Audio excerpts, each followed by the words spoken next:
नमस्ते, जय श्री कृष्ण, हरिओम। हमने पंचांग को सीखते हुए 4 वीडियो में आपने अलग अलग बातें सीखी। आज हम अगले भाग में करण और भद्रा के विषय में जानकारी प्राप्त करेंगे।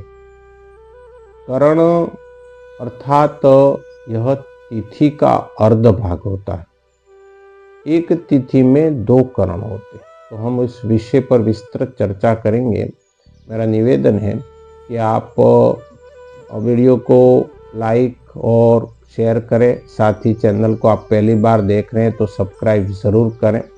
साथियों, हम और आगे के वीडियो में लगभग पंचांग और ज्योतिष के विषय में बहुत अच्छी चर्चा करेंगे। आप सबका स्नेह और प्रेम मिल रहा है तो हमारा उत्साहवर्धन भी बढ़ रहा है।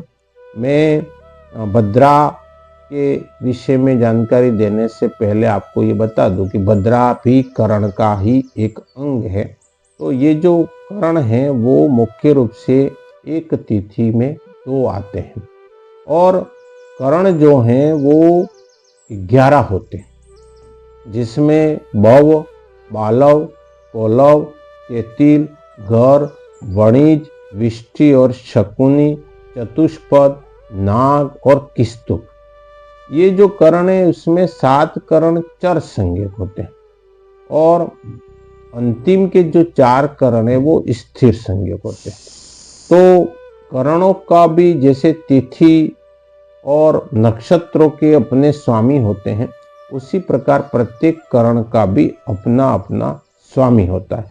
जैसे इंद्र स्वामी है, बालव का ब्रह्मा है, कोलव का सूर्य है, घर का स्वामी पृथ्वी है, वणिज का लक्ष्मी है, विष्टि जो करण है जिसका स्वामी यम है और शकुनी करण है उसका स्वामी कलियुग है, चतुष्पद का रुद्र है, नाग का सर्प है और किस्तुक का वायु है।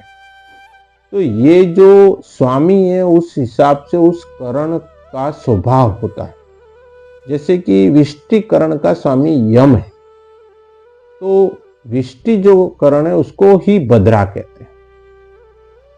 इसलिए भद्रा में शुभ कार्य वर्जित होता है। तो हमारे जो पंचांग होते हैं उसमें लगभग अंतिम वाले कॉलम में वार के बाद में तिथि, तिथि के बाद में नक्षत्र और उसके साथ में कभी तुरंत नक्षत्र के बाद में ही करण दे दिया जाता है, कभी किसी में चंद्रमा के बाद भी सारणी में दिया जाता है। तो करण जो है उसको देखने के बाद में उस दिन के मुहूर्त में क्या स्थिति है उसका आकलन किया जाता है और अमूमन पंचांगों में प्रातःकालीन का करण ही दिया जाता है। मतलब सूर्योदय के समय में जो करण प्रारंभ हुआ तो एक दिन में 2 करण आते हैं। तो पंचांगों में प्रातः का करण होता है, तो हमें थोड़ा ध्यान रखना पड़ेगा कि उसके बाद में कौन सा करण आता है, उसको निकालने की विधि भी है। उतना गहराई तक साथियों हम नहीं जावे तो कोई बात नहीं, परंतु भद्रा के विषय में, विष्टिकरण के विषय में हमको थोड़ा ज्ञान अगर अधिक हो जाए तो हम किसी भी मुहूर्त में ध्यान रख सकते हैं। साथ ही आपने देखा होगा रक्षाबंधन के दिन आज भद्रा है, राखी नहीं बांध सकते। कभी होली के दिन में आज होली देर से जलेगी या जल्दी जला देनी है क्योंकि रात को भद्रा, शाम को भद्रा है। तो इस तरह से भद्रा के कारण से बहुत सारे कार्य में रुकावट आती है। भद्रा में शुभ कार्य बिल्कुल वर्जित होता है, परंतु उसमें कुछ नियम भी है कि भद्रा की पूछ हो तो कर सकते, और भद्रा अलग अलग निवास करती है। कभी भद्रा स्वर्ग में होती है तो कभी पाताल में होती है तो पृथ्वी पर होती है, तो वो उन स्थानों के कारण से वो निषेध भी होता है। तो भद्रा में क्या है कि शुक्ल पक्ष में की अष्टमी और पूर्णिमा हो तो उस दिन पूर्वार्ध में भद्रा होती है, मतलब प्रातःकालीन वेला से शुरू हो जाती है। शुक्ल पक्ष में जब चतुर्थी और एकादशी हो तो उत्तरार्ध में भद्रा होती है। उसी प्रकार कृष्ण पक्ष में तीज और दशमी तिथि के उत्तरार्ध में भद्रा होती है और कृष्ण पक्ष की सप्तमी और चतुर्दशी को पूर्वार्ध में भद्रा होती है। तो इस तरह से ये भद्रा का मुख्य शुभ कार्य में त्याज्य, वहीं पुच्छ है वो ग्राह्य। तो जो मीन, मेष, सिंह और वृश्चिक का चंद्रमा हो तो भद्रा का वास स्वर्गलोक में होता है और हम स्वर्गलोक के कारण से उस कार्य को कर सकते हैं। कन्या, तुला, धन और मकर का चंद्रमा हो तो भद्रा का वास पाताल में होता है। कर्क, कुंभ, वृष और मिथुन का चंद्रमा हो तो भद्रा मृत्युलोक में।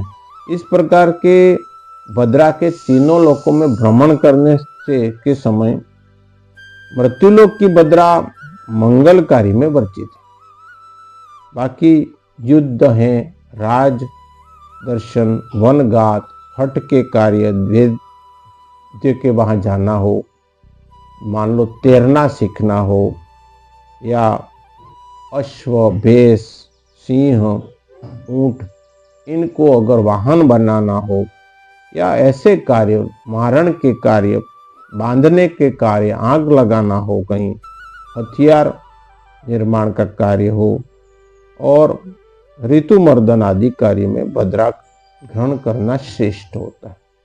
तो इस तरह से ये भद्राक जो है, जिसको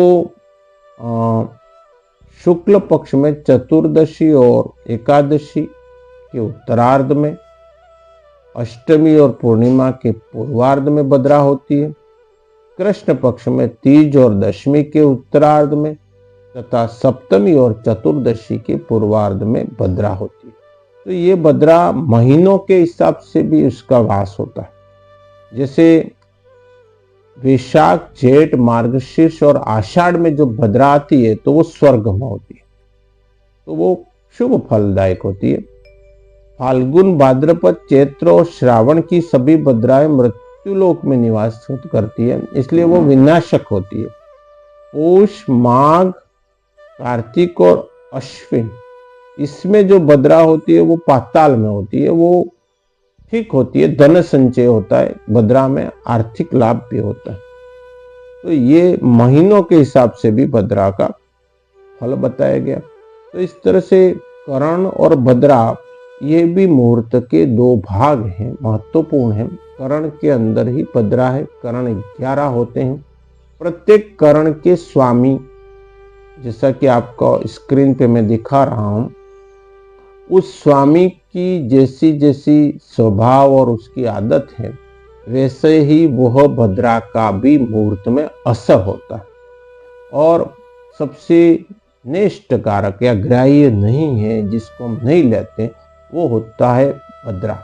तो भद्रा यही है कि ये एक प्रकार का करण का भाग है और आधे दिन भद्रा हमेशा रहेगी, और आधे दिन में उस समय भद्रा हो तो कोई कार्य वर्जित होता है। परंतु फिर भी भद्रा के पूंछ में, उसकी पूंछ को निकालने के का तरीका है ज्योतिष में, जिसको हम अगले कभी एपिसोड में और आगे देखेंगे। तो भद्रा के कारण से कार्य वर्जित किए जाते, परंतु उस भद्रा में ही बहुत महत्वपूर्ण और इम्पोर्टेंट कार्य आ गया, तब कैसे करें? तो भद्रा की पूंछ कुछ गति में वह ग्राह्य होती है, तो उसकी पूंछ में वो कार्य हम कर सकते हैं। इसलिए कभी कभी होलिका दहन है, क्योंकि होली जो है फाल्गुन पूर्णिमा को आती है, रक्षाबंधन है श्रावणी पूर्णिमा को, और उस समय भद्रा ही हो तो राखी बांधनी ही है, तो कैसे करें? तो वह उसकी पूंछ में ग्राह्य होता है। साथ में कभी कभार ये माना जाता है कि भद्रा अगर पाताल में या स्वर्ग में है तो भी हम उस कार्य को कर लें, खासकर वो मृत्युलोक में यानी कि पृथ्वी पर नहीं होनी चाहिए, अन्यथा वह यम है उसका स्वामी और वह शुभ नहीं होती है। तो इस तरह से ये हमने करण और भद्रा के बारे में चर्चा की। साथियों, अगले भाग में बहुत महत्वपूर्ण विषय आएगा, छठे भाग में, वह है चंद्रमा। चंद्र को कैसे देखना और उसका क्या उपयोग है, उसके द्वारा मुहूर्त कैसे निकाला जाता है, ये हमने जितना भाग सीखा ये सब महत्वपूर्ण, परंतु उन सब से भी महत्वपूर्ण विषय है चंद्र का। तो हम आगे के वीडियो में चंद्र के विषय में जानकारी प्राप्त करेंगे। धन्यवाद। जय श्री कृष्ण।